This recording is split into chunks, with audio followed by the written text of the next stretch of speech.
Videocast number 127, Virtual Roundtable. With all that's going on with the current virus situation, Scouting is challenged with finding a way through the problems associated with social distancing and the ability to continue to give a quality program for youth. For those who have not heard, the concept of social distancing is the act of avoiding close contact and meeting within groups, which is unfortunately for Scouting a big part of the program.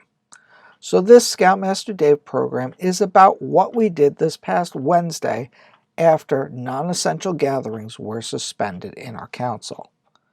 This coincided when we were intending to hold our monthly roundtable, and as roundtable commissioner, I was told that we were canceling the meeting.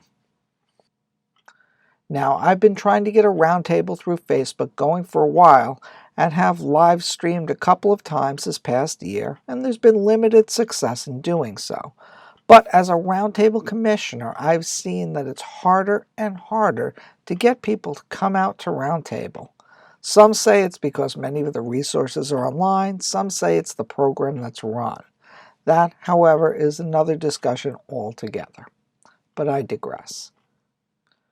After speaking with our district commissioner about an idea of putting out a virtual roundtable this month, instead of canceling it, he was on board, and our council staff was behind it as well, so I took to developing it online. I contacted our Cub Scout commissioner, as I was the Boy Scout commissioner, and we got together at my home to run the program. A big shout out to my wife Devora, Judy, our Cub Roundtable commissioner, and her husband Angelo, who helped make it a great program. Fortunately, I was not starting from nothing. I had a Facebook group already set up, and it had a decent amount of members. And so, as I do the Scoutmaster video podcast, I had all the equipment I needed to pull it off. For anyone thinking about doing this, the general setup was my iPhone to capture and stream via Facebook's live stream tool. This is available on Facebook groups page with a click of a button, so it was super easy. Here's a little snippet of the video. So you need to find somebody that's going to be taking over for you. And the other folks around you, especially your tigers and your wolves, half of them think that someone from council comes down and actually runs these meetings. So, you got to start with a little bit of an education process for them to understand that this is not like a paid babysitting program where someone comes in and they run the program for you, and 10 years from now that same guy is going to be running it. Sure, it does happen, not the council part, that never happens.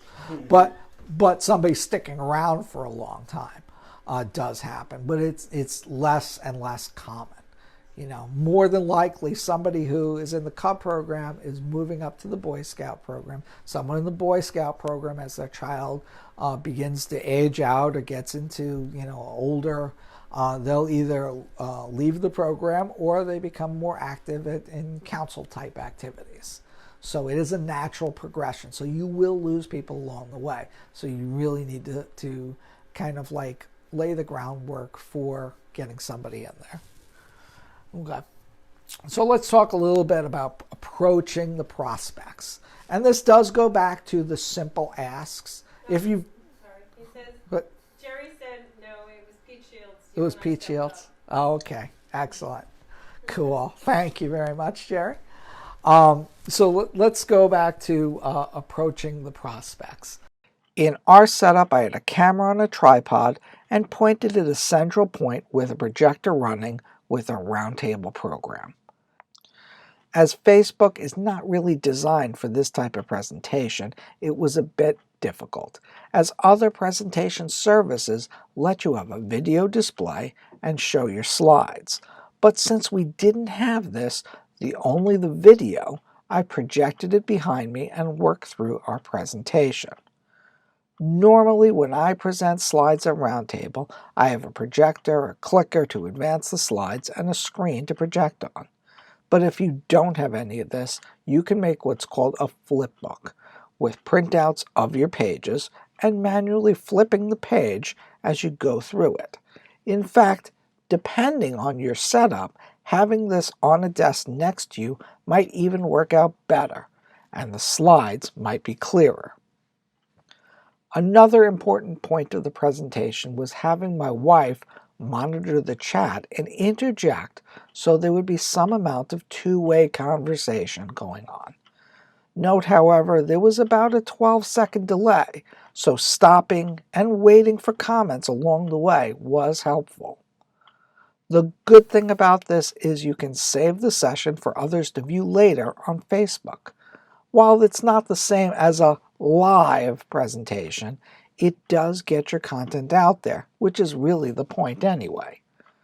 Now let's take a look at a few seconds of the stream for context. Gifts that are a little larger than your $1,000 or $5,000 thing. It's a whole society where you get a certificate and a lapel pin and stuff like that. So if you have an extra $100,000 laying around, I'm sure they would like it. My couch cushions. Yes, look at the couch cushions. Okay. Now, one of the ones that I particularly like, and it's one that I've seen, is called a restricted donation. A restricted donation is one that you are giving money to a very specific purpose. Like, I will give the council X number of dollars to build a cabin here, for instance. Yeah? Okay. So you can do a restricted donation, and the council, or whomever you give the money to, because it doesn't specifically... Okay, that's all right. It doesn't specifically have to be for a scouting organization, but in the context of a scouting organization, a restricted donation. Take what you like and leave the rest. As we say in Wood Badge, feedback is a gift. Leave yours below in the comments with all the hope we can learn together. I'm Scoutmaster Dave, and this was a little on a virtual roundtable. As a personal note, I wish you all the safety and good health as we all work through this as a scouting community.